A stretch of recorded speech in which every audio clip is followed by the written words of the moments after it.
quinta-feira, 20 de abril, você acompanhando Goiás Notícias comigo, Vital Rafael, e como nós já anunciamos aí desde ontem na nossa programação, hoje nós estamos recebendo o vereador Paulo Sérgio de Mello aqui no nosso quadro Fala Vereador. Toda quinta-feira esse espaço aí, destinado para os vereadores aqui de Itapaci, né, para que possam vir falar com você, falar com os ouvintes da Goiás FM. Então hoje eu converso com o vereador Paulo Sérgio de Mello, figura conhecida da política aqui da cidade de Itapaci e que hoje conversa com você. Vereador, bem-vindo ao nosso Goiás Notícias mais uma vez, obrigado pela presença. Bom dia, vereador. Bom dia, Vital, bom dia a todos os ouvintes da TV e Rádio Goiás FM. Bom dia a toda a comunidade de Itapaci. Para mim é um prazer muito grande estar aqui, sendo entrevistado para a sua pessoa, viu, Vital? Agradecer à TV e Rádio Goiás FM por abrir esse espaço aos vereadores para estar aqui às quintas-feiras, falando com a nossa comunidade e tentando esclarecer, né, trazer conhecimento, trazendo informações que estão importantes para a nossa comunidade. Então, agradeço esse espaço. Também sei que foi aberto o espaço aí para a todos os secretários que vão estar presentes aqui nesse mês que decorre, né? No mês que vem. Então, assim, é de muita utilidade esse trabalho da TV e Rádio Goiás FM e agradeço você e o J. Brito e toda a equipe da TV e Rádio Goiás FM por esse espaço aberto. Muito obrigado. Nós que agradecemos. Vereador, primeiro vamos fazer um balanço aí desses primeiros 100 dias aí dessa atual vereança. O que o senhor quer destacar? Qual o balanço que o senhor faz desse início de mandato? Como é que está sendo aí a atual legislatura do vereador Paulo Sérgio em Itapaci, hein, vereador? Quero trazer aqui o conhecimento da nossa comunidade, né? A gente tem trabalhado junto com o Mário Macaco, né? O prefeito que a gente lutou e desejava muito que chegasse a administração de Itapaci e toda a equipe dele. Nós estamos colocando ainda a casa em ordem, já se fez muito, ainda se tem muito para fazer. Passamos agora desses primeiros 100 dias, né? Muita coisa está se fazendo. Então, assim, com relação ao apoio, a gente tem dado apoio à administração do Mário. Lá na Câmara se tramitou, salvo engano, 12 projetos de lei. E a gente tem dado essa condição para que ele implante em nosso município a sua vontade política e a vontade política desse grupo, ou seja, que a gente possa cumprir as nossas promessas de campanha, que ele possa trazer a nossa comunidade e os anseios, né, do povo e satisfazer essas reivindicações. Então é isso que acho que a gente, como vereador, eu tenho tentado atuar, tentado ajudar o Mário na medida do meu possível, do meu voto, né, com a minha informação, o meu conhecimento que eu tenho com relação à administração pública. Então, é isso que tem trazido e acho muito importante esse trabalho, viu, Vital? Muito bem. Se você quiser acompanhar a gente pela internet, você pode ir no site www.tvmobile.com.br ou radiogoiasfm.com.br, que você vai nos ver aqui no estúdio e também nos acompanhar pela internet. E se você tiver alguma pergunta para o vereador, fique à vontade, 3361-1770. Vereador, nesse início aí de mandato, nós tivemos, como o senhor já disse aí, 2 projetos de leis que eu queria destacar, que foram os mais polêmicos, foram enviados aí para a Câmara. Inclusive, na última sessão desse mês passado, o senhor e o vereador Adezinho falaram mais sobre o assunto IPTU. Né, o senhor foi questionado em algumas situações pelo vereador Adezinho, né, sobre essa situação do IPTU. Ele não concorda com a forma como foi enviado aí esse projeto de lei por parte do Executivo. Primeiro, para que o senhor possa explicar, vale lembrar que o vereador Paulo Sérgio não está aqui falando em nome da administração, mas como vereador, né, falando do ponto de vista dele como vereador em relação a esses projetos. Vereador, no seu entendimento, primeiro ponto que eu quero destacar, como que foi enviado esse projeto de lei para a Câmara em relação a esse IPTU nesse atual mandato do atual prefeito? Olha, é um problema muito sério em Itapaci. A relação eu sempre levei o conhecimento do prefeito, a gente, como a liberdade que eu tenho de chegar e pronunciar com ele, então a gente leva o conhecimento dele, a reivindicação do povo, porque o povo de Itapaci tem sofrido muito com relação ao IPTU. Nós tivemos uma legislação em final de 2008, que veio aumentar em mais de 1000% o IPTU de Itapaci. E depois, em 2012, nós tivemos mais 2 legislações, que foi a implantação do novo Código Tributário, certo? E a nova planta de valores imobiliários. Então, com relação a essas 2 matérias, o IPTU de Itapaci, além de o valor venal não ser um valor venal justo, certo? Nós temos imóveis que deveriam ser mais valorizados, certo? E imóveis que deveriam ser menos valorizados o seu preço de valor venal, ou seja, o valor para base cálculo do IPTU. Entendi. Então, e além disso, a nossa alíquota, que inicialmente em torno na década de 80, 90, começo de 90, seria 0,3 para o imóvel edificado, ou seja, o lote que tem a casa, e seria 0,5 para o lote não edificado. Uhum. Essa alíquota hoje, atualmente, ela está de 1,1 a 1,3 do valor venal do imóvel, ou seja, o imóvel que vale 100 mil, ele vai ter entre 120 R$1.200 a R$1.300, que seria 1 a 1,3%. Entendi. Né? Uhum. Então, assim, nós temos que mudar essa legislação e ser mais justa com a nossa comunidade, certo? Essa matéria veio assim, o prefeito tentando amenizar a dor desse povo. O que ele fez? Ele pegou e mandou um projeto de lei de parcelamento, ou seja, o parcelamento do IPTU de 2017 em 6 parcelas, e com relação ao IPTU de 2000 e os anteriores, os atrasados, extinguindo os juros e as correções monetárias. Então, eu fui a favor dessa matéria, né? Isso gerou uma certa polêmica. Então, atualmente, essa matéria já foi votada, já decidida, ou seja, o parcelamento ficou vinculado. Agora, o que recente surgiu de dúvida é com relação aos benefícios da nossa comunidade com relação à isenção do IPTU, né? Que é isso que a gente vai se falar. Isso, nós vamos falar muito sobre essa questão da isenção do IPTU, vereador. Nós temos um ouvinte aqui que quer fazer uma pergunta para o vereador, é a Giovana. Oi, Giovana, bom dia. Oi, que tal? Tudo bem, querida? Tudo. Vereador... Eu quero saber se o Paulo Sérgio tem resposta das energias da casinha lá do Flamboyant para nós. Setor Flamboyant, né? As casinhas, né? Então tá bom, o vereador Paulo Sérgio te ouviu, vai te responder. Obrigado, Giovana. Obrigado a você. Vereador com a resposta. Bom dia, Giovana. Sim, nesse momento eu quero me ater simplesmente que eu vou anotar sua reivindicação, certo? E vou estar correndo atrás desse problema seu aí, tá bom, Giovana? Até para se inteirar melhor, para se inteirar melhor desse assunto, eu agradeço você por estar participando da nossa entrevista aqui, mas vou me inteirar e te dou uma resposta. Se você puder deixar depois o telefone, o meu é 98446-4016, pode me ligar que eu vou correr atrás disso aí, tá bom? Vamos voltar a falar sobre o IPTU? Vereador, quem de fato tem direito a essa isenção, como o senhor já falou de isenção aí, quem de fato está propenso a ter uma possível isenção no pagamento do IPTU? Ô Vital, a dúvida surgiu na última reunião da Câmara, onde um vereador ele pronunciava numa lei que seria a lei número 600 de 1988, que seria o vereador Adedir Zé de Santana, o Dedizinho, não sei o nome dele todo, e na lei de 1988 ela dizia que para se beneficiar do IPTU, é o que ele argumentava, né, ficava o Poder Executivo autorizado a isentar de impostos municipais as viúvas, os aposentados do Fundo Rural e INPS que perceberem até um salário mínimo. E as pessoas, aí vem no artigo 2º, as pessoas que tiverem mais de 2 imóveis na cidade não serão beneficiadas com essa lei, ou seja, ele argumentava que a pessoa que recebesse um salário mínimo e tivesse até 2 imóveis, ele seria isentado do IPTU. Então eu argumentei naquela ocasião que essa legislação já tinha sido ultrapassada. Uhum. Né? Ela não estava mais em vigor, e nós tínhamos a lei de 2002, que é a lei 10.010, que institui um código tributário no município, aonde ele já mudava essa redação, certo? Então já não seria mais as pessoas que recebem o salário mínimo, as viúvas aposentadas, né, recebiam o salário mínimo e tivessem até 2 imóveis.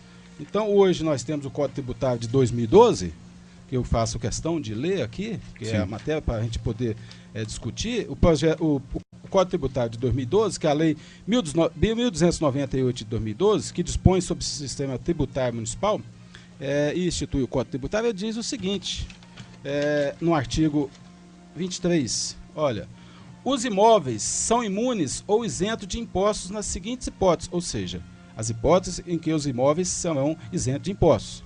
Aí vem a hipótese 1, os imóveis pertencentes ao município, as autarquias, as fundações e assim por diante. Os imóveis, que é o item 2, os imóveis edificados pertencentes às associações de bairros, centros comunitários, entidades culturais ou científicas, quando forem utilizados exclusivamente nas atividades que lhes são próprias. Né? Ou seja, essas associações, esses centros comunitários, então eles são isentos. Uhum. Os imóveis cedidos gratuitamente para o funcionamento de qualquer serviço público, inclusive também está citado, Os imóveis que possuam valor histórico, artístico ou cultural, na nossa cidade, eu acredito que seja só a Igreja do Setor Trindade, que foi tombada pelo IPHAN, né? E vem o assunto que interessa mesmo, que seria o item 5 da lei, da lei de 2012, que é o Código Tributário, artigo 23, inciso 5. Então, os imóveis são imundos e isentos. Aí vem aqui. Os imóveis pertencentes a viúvas, viúvos, aposentados, pensionistas, deficientes físicos, que possuírem somente o imóvel para moradia própria e que tenham renda familiar mensal até o limite de um salário mínimo, ou seja, modificou a lei anterior. Nessa quadra aqui, a pessoa tem que ter um único imóvel, esse único imóvel tem que servir de moradia para ela, certo? E ela, em vez de ser a renda per capita de um salário mínimo. Então é o que está dizendo a lei aqui. Certo. Né? Uhum. Aí vem, aliás, um salário mínimo e meio, não é mais um salário mínimo, porque a minha renda mensal limita até um salário mínimo.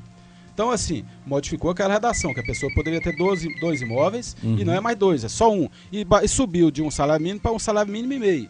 E vem também, aqui no nosso inciso 6º da mesma lei, que ela diz que os imóveis pertencentes às pessoas que a renda familiar mensal não seja superior a 1/4 da renda per capita do salário mínimo, ou seja, o que é isso?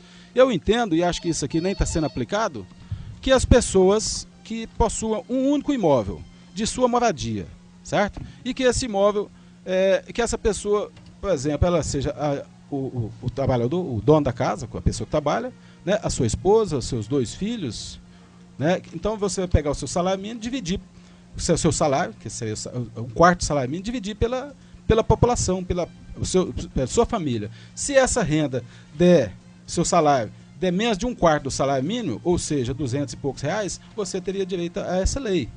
Né? Agora, quer deixar bem claro que a lei não se auto-aplica, Vital. Certo.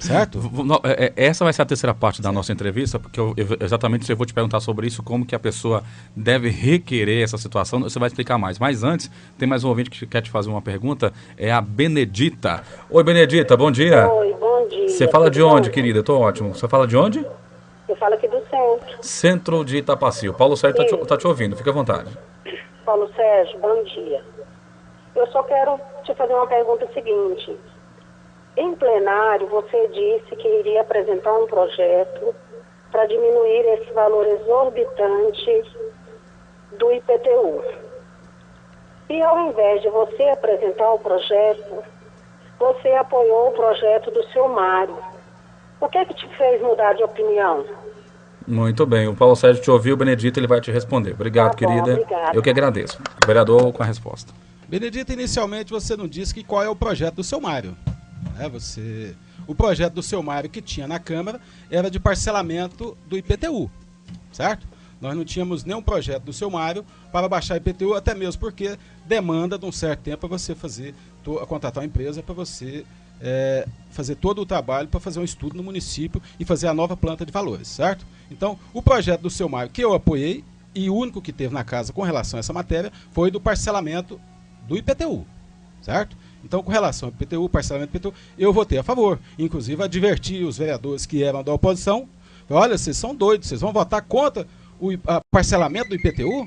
Né? Essa matéria se trata do parcelamento do IPTU atrasado e nós estamos nessa matéria, o prefeito está pedindo, inclusive, para que se tirasse...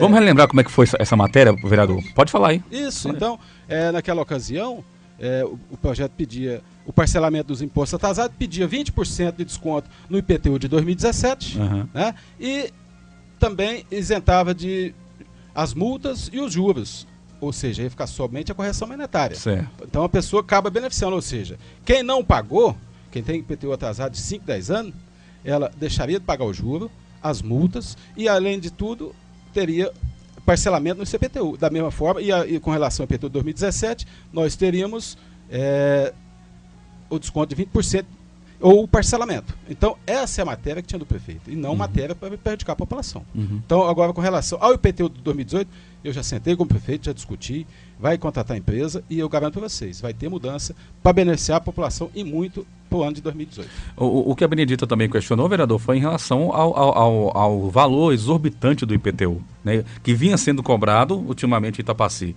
Eu queria que você falasse sobre isso também. Pois é, o valor exorbitante do IPTU, né, ele aconteceu, como eu disse, em 2009, que teve a primeira votação, 2008, inclusive, foi 2008, passou a vigorar a partir de 2009, e em 2012, que passou a vigorar em 2013. E em todas essas duas matérias, eu era vereador e votei contra, e conclamei aquela casa para que nós não votasse aquilo. Os meus pareceres são contra esse valor exorbitante. Então, assim, isso é uma herança deixada, porque nós passamos, o prefeito Mário passou a administrar a partir do dia 1º de janeiro. Se ele tivesse prefeito em 31 de dezembro de 2016, ele poderia mandar um projeto de lei modificando isso aí. E ele tem que fazer todo um estudo, por quê? Ele tem que ver a questão, porque já vem esse valor exorbitante. Ele não subiu um centavo, a tabela foi a mesma aplicada.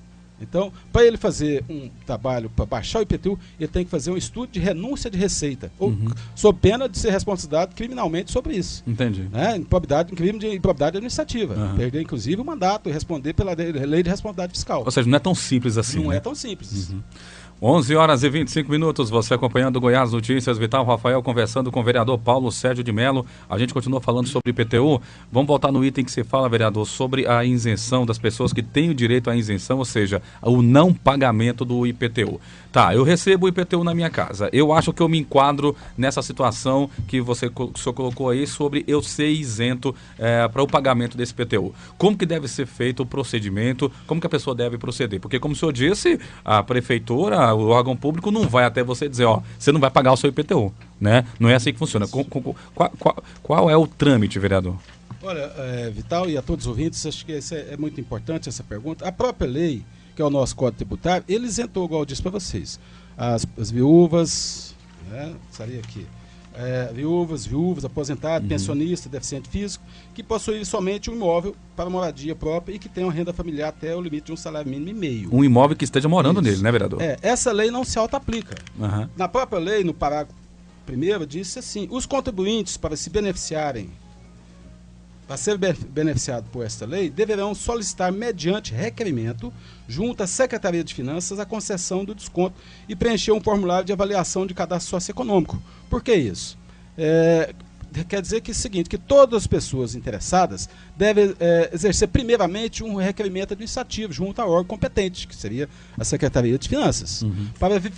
Para que isso? Para verificar se os requisitos da lei são iguais ao que a pessoa está dizendo, ou seja, tal benefício se enquadra a pessoa titular do direito requerido, não é isso? Então, o cidadão somente tem o direito de reclamar um direito se o mesmo primeiramente mostra para a administração o exercício do seu interesse de agir, né?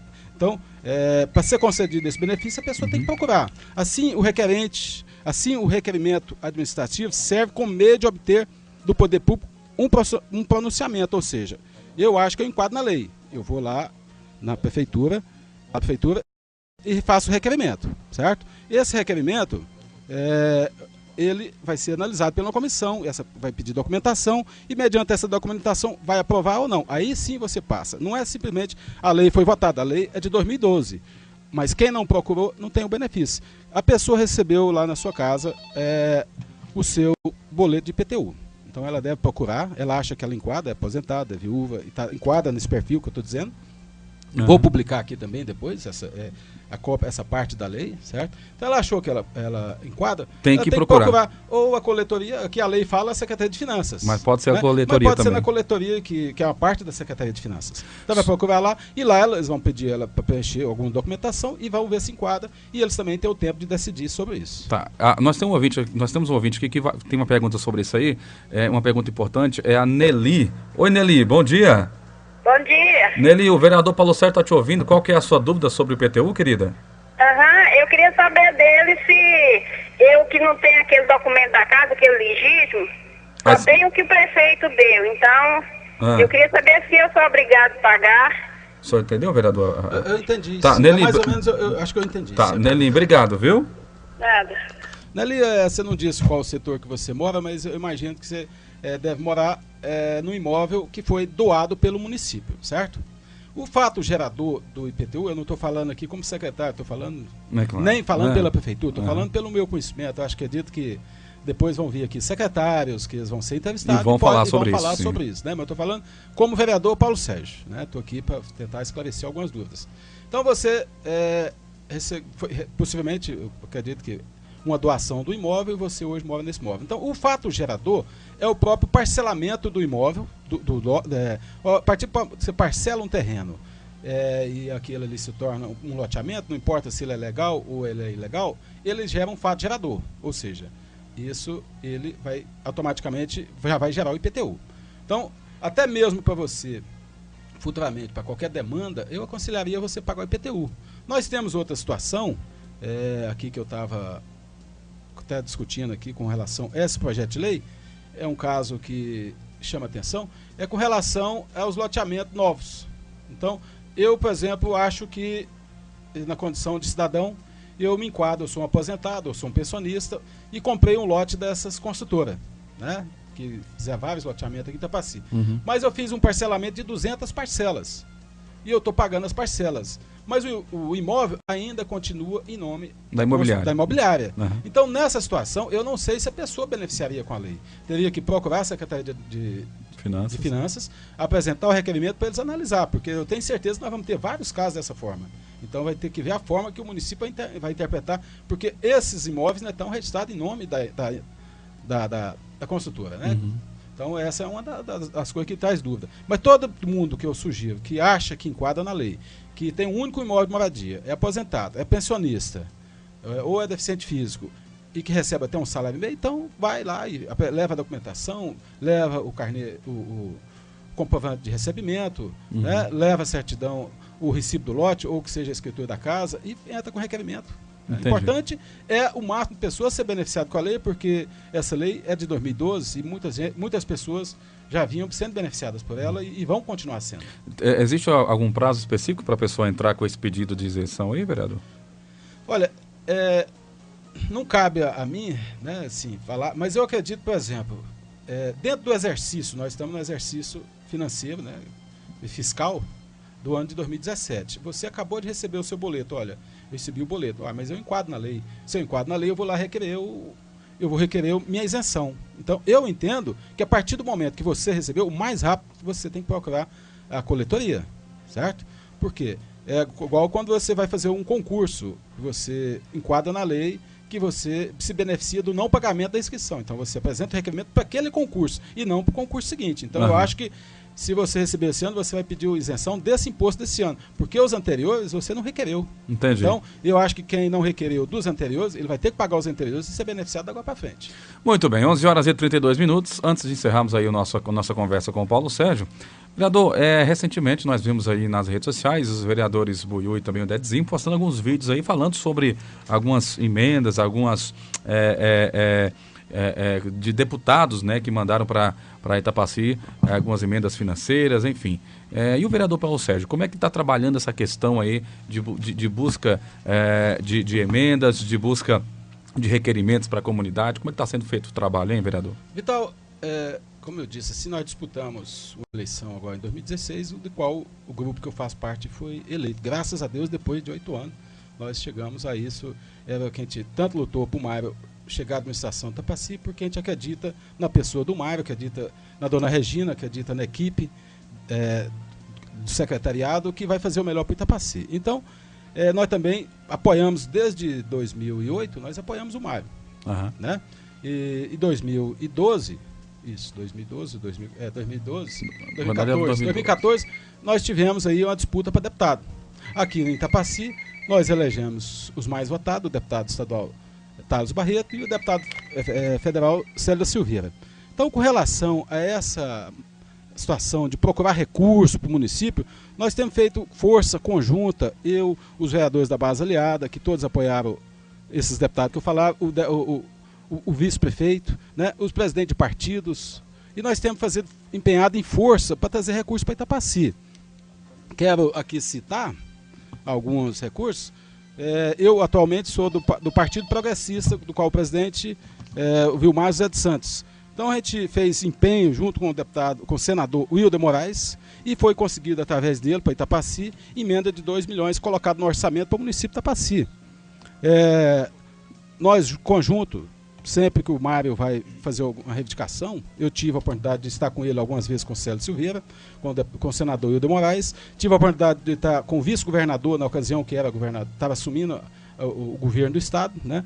Então, assim, com relação a isso, eu quero dizer que essa força nossa é conjunta. Ou seja, sempre que o Mário vai, ele leva um vereador, leva uma liderança política com ele para pedir recurso, ou seja, juntando força em comum, porque quando Teve nós até uma postagem essa semana do Peu falando sobre a carteira de trabalho. Essa semana nós tivemos o vereador Peu, né, que é da parte trabalhadora, e ele junto com o Mário,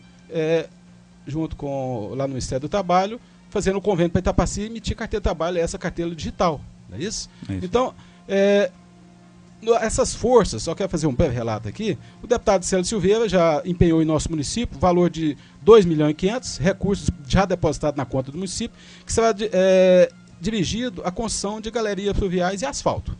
Né? Nós temos o deputado Thales Barreto, que já apresentou várias emendas, inclusive, né, na ocasião eu estava com ele e alguns dos vereadores, foi até o Gabriel, presidente da Câmara, lá com o vice-governador. A gente pedia 250 mil para a construção de calçadas, arborização de vários setores, na Vila Santana, inclusive, algumas já foram feitas, né? Recurso na hora de R$2 milhões, que a gente teve também naquela ocasião com o vice-governador, disponibilizou para o nosso município, esses 2 milhões também para asfalto. Né? Na GEAB, 360 casas, essas casas vai vir construídas assim que a prefeitura concluir a negociação para aquisição de terreno com a Vale Verde. Liberação de 65 mil para construção de obras de unidade básica de saúde, ou seja, essas unidades básicas de saúde que está para concluir, vai ser concluída e vamos inaugurar, se Deus quiser, em agosto, é isso? Principalmente aquela lá da saída de Isidoro. O deputado Thales Barreto, graças ao empenho nosso, graças à visita nossa, né? Eu não quero dizer, não, é emenda do vereador Paulo Sérgio, não, emenda do grupo, é trabalho do grupo, né? Conseguiu também ambulância, recursos para a aquisição de 2 ambulâncias sanitárias básicas para o Itapaci, né? E inclusive um veículo para a Secretaria de Saúde que já foi liberado, já foi adquirido. O deputado Thales Barreto também conseguiu, junto lá à Secretaria de Esporte, do Estado de Esporte, 120 mil em material esportivo. Esse material foi entregue, acho que em janeiro ainda. Naquela ocasião eu fui convidado para ir, mas não pude ir. Emenda de R$100 mil para as comemorações das festividades do aniversário de Itapaci, em 11 de agosto. Né? E 150 mil também foi nessa audiência que nós tivemos com o vice-governador para aquisição de caminhão de coleta de lixo. E, além do mais, o governo liberou mais 135 cheques reforma desse governo federal através do trabalho da senadora Lucevana. Então, eu quero dizer assim, eu não quero falar, não, o Paulo Sérgio conseguiu isso, o vereador fulano conseguiu, não. Nós, todos os vereadores em conjunto dessa base aliada, juntando a força que nós demos a esses deputados, que hoje trabalham muito, deputado Célio Silveira, deputado Thales Barreto, porque eles foram os mais votados da nossa cidade. Entendi. Graças ao trabalho da equipe. Então, eles estão trabalhando em nome da equipe, não é em nome só do Mário, não é em nome do vereador Paulo Sérgio, não, em nome da equipe. Então, esse é o nosso trabalho com relação a angariar recursos para a nossa cidade. Vereador, vamos para a última pergunta aqui para a gente encerrar o nosso bate-papo. É a Aparecida que está na linha. Oi, Aparecida, bom dia. Bom dia. Aparecida, você fala de onde? Do setor Boa Vista. Setor Boa Vista. O vereador está te ouvindo, fique à vontade. Eu gostaria de saber, bom dia, Paulo Sérgio. Bom dia. Gostaria de saber de você se você tem alguma notícia, alguma informação para dar para a gente sobre os concursados que estão aptos a trabalhar, que foram obrigados a fazer aquele curso de aptidão no final do ano ou seria desclassificado do concurso. Ambos perderam o emprego para fazer aquele concurso de 5 dias. E até hoje nós não temos resposta de nada. Entendeu, vereador, a pergunta dela, né? Assim, mais ou menos eu estou entendendo com relação ao concurso, né? O concurso, sei que é um concurso, seria do agente de endemias, o agente comunitário de saúde? Ela não quis detalhar, mas ela disse em geral, né? Só pode responder em geral aquilo que você saiba sobre os concursos. Eu queria saber... não deu tempo, ela acabou a ligação. Não entendi. Eu sei que houve um problema da administração anterior, na qual, se for com relação a agente comunitário de saúde e agente de endemias, eles deveriam ter qualificado todos os que estavam, todos que passaram no concurso, certo? Ou seja, a pessoa fez o concurso e passou no concurso. Eles deveriam ter feito o curso de formação de todos de uma vez só e chamado dentro dos que passaram. Porque muitos, por qualquer forma, não puderam assumir. Então, os que teriam passado deveriam ter feito o curso de formação para assumir a vaga dele. Então, por uma irresponsabilidade da administração anterior, aconteceu isso. As pessoas deixaram de fazer a seleção, fazer o curso de formação e acabaram sendo prejudicadas. Então, não é um problema dessa administração, é um problema da administração anterior que, a toque de caixa, fez, depois acabaram tendo que fazer essa formação e, infelizmente, eu não tenho resposta para dar para ela, mas eu também posso procurar a Secretaria de Administração, né, porque eu estou falando aqui com o vereador, mas é um assunto que foi me trazido e eu posso dar a resposta. Pode me ligar no 98446-4016, me procurar, eu faço o maior prazer de atender, viu, Aparecida? Lembrar você, Aparecida, a todos os outros ouvintes, que a partir de segunda-feira que vem nós vamos estar com todos os secretários aqui de Itapaci. Então essas perguntas vocês vão também poder fazer para o secretariado, né?